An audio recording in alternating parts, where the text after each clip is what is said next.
maging maawain sa aming katagumpay. Tanggapin mo ang aming mga alay para kami ay maging sensitibo at maging makatao.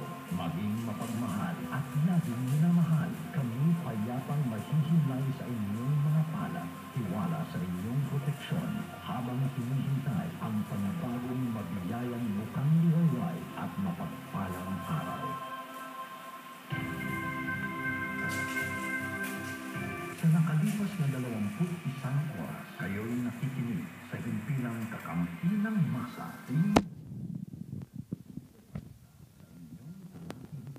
Ang himpilang ito, DZME, ay isang commercial radio station na pag-aari at pinamamahalaan ng Jose M. Luisan and Sons Incorporated Capital Broadcasting Center na may lakas na 25,000 watts. Ang himpilang ito, DZME, ay may kabintulot ng National Telecommunications Commission buhat Enero 1, taong 2009 hanggang Disyembre 31, taong 2011 at pahintulot bilang DSD-0049-2008. Ang himpilang ito, DZME, ay sumasaging papawid mula alas 4 ng umaga hanggang alas 12 ng haping gabi. Ang punong himpilan ay matatagpuan sa 5th floor, Victory Central Mall, Victory Compound, 717 Rizal Avenue Extension, Monumento, Caloocan City.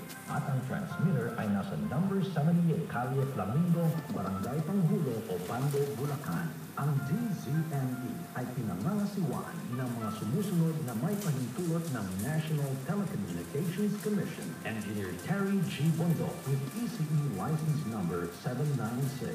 First class radio telephone operators. Ruben A. Bartero with license number 92-1 PHN-790. Jesse C. De La Cruz with license number 96-1 PNCR-17878. Alex F. Fuentes with license number 97-1 PHN-19886. Joey I. Nuna with license number 96-1 PIII-17893. Arsenio R. Susvila with license number 97-1 PHN-19182. At Wilfredo Y. Cativo with license number 2000-1 PHN-25180. Ang himpilang kakampi ng masa, DZME, ay pansamantalang namamaalam upang muling magbalik mamayang alas 4 ng umaga. Maraming salamat po sa inyong patuloy